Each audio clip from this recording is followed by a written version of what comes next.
After the good receipt of the first Clash of Ninja, it seemed that regardless of the outcome, the sequel was an inevitable process, with the goal of bringing more content to the game. Just 8 months later, we would be delivered with a sequel to meet the fans' expectations, Clash of Ninja 2.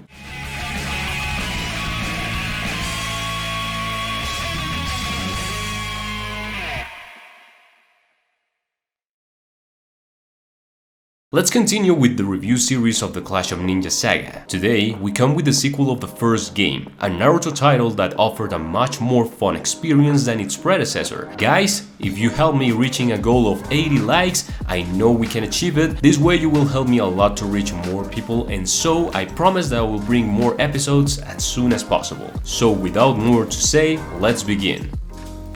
Starting with the story mode, Clash of Ninja 2 is exactly the same as the first game, with Naruto talking to Iruka after the academy graduation, with the same dialogues, the same scenario, everything. Now there are many more sporadic character icons that make the conversation look like a video call more than a real talk. Although the beginning is not that impressive, we notice a change in Kakashi's survival mission, where we could fight as a group of 3 characters at the same time against him.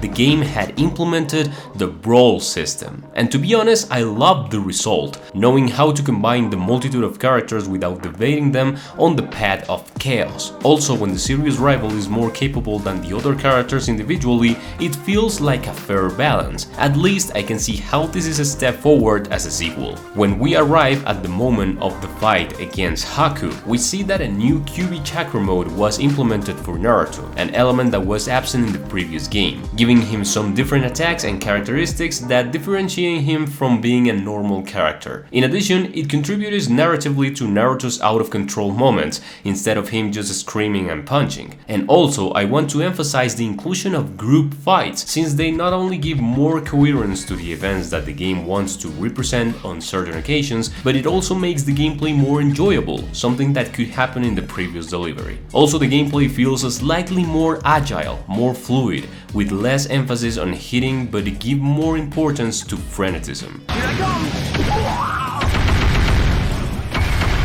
Aim for the finishing touch! Hit it!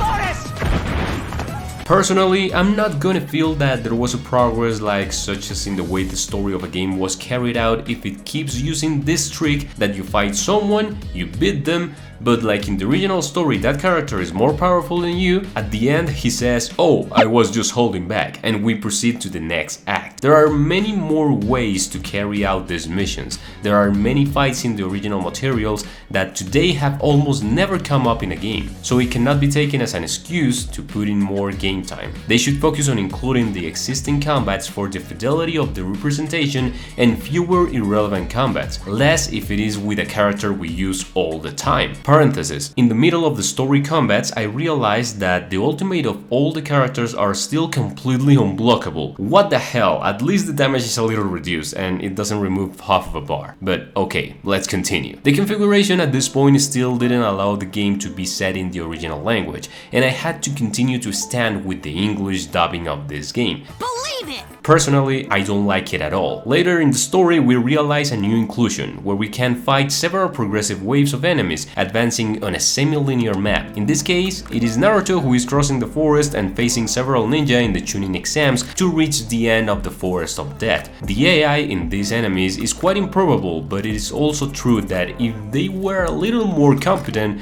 it would be very difficult to finish them on occasions where they outcome us by 8 or 9 to 1. Among very few combats, you can see attempts at small cinematics in the Chunin exams, details that show an effort to do things that improve the experience of the story, but they are still pretty shy attempts. The game goes to the end of the Leaf Destruction saga, with Gaara as the final boss, a considerable progress taking into account that the previous game only covered the Zabuza arc, and the story mode has a considerable improvement in playtime, going from being an experience of only 20 minutes to a game mode that can be completed in 2 hours. Clash of Ninja 2 does not have a new graphic engine. The visual innovations were most of all the new models of characters that were not yet to reach the roster in the first game, and the additional attack animations animations for said characters. However, when I want to talk about the gameplay, I can't help to notice the improvement in the game feeling, especially when you learn to play at a medium level higher than the CPU. You learn to predict movements and your character rewards good reflections with very cool dodge animations and blocks. It's just a ton of fun. And whether for the good or for the bad, by introducing new characters who did not handle them in the same way, or at least not so conventionally, that positively affected the gameplay on some occasions, and on others not so much, because I could not avoid noticing how a few unblockable ninjas had super cool skills that others didn't, which added a major unbalance factor to the game. And there are also other types of characters who are just jokes.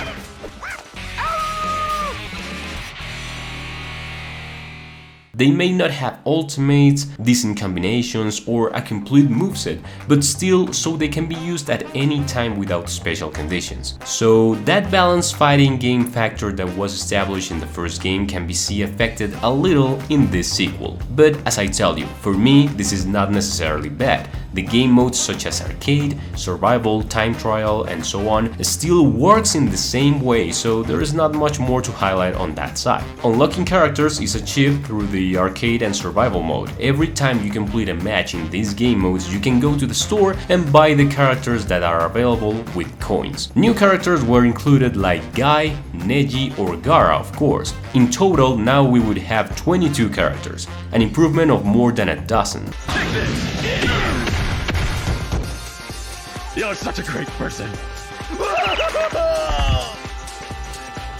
Although placing Kakashi with a Sharingan as an additional character is a little out of the sleeve if it has exactly the same moveset. In the store you have many more elements that add to the replayability, such as special images, upgrades, biographies, and additional missions, which, well, apart from being obviously filler, it keeps the game alive a little longer.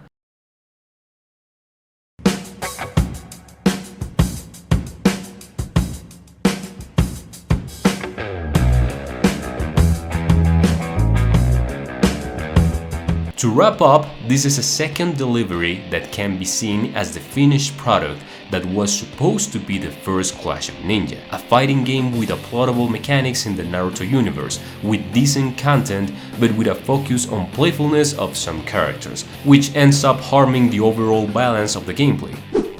Guys, thank you for getting to the end of this video, it means a lot to me, and don't forget to crush that like button to show your support and thus bringing the next chapters of this Clash of Ninja series. That was all for today, and I'll be watching you in the next video. Take care and see ya!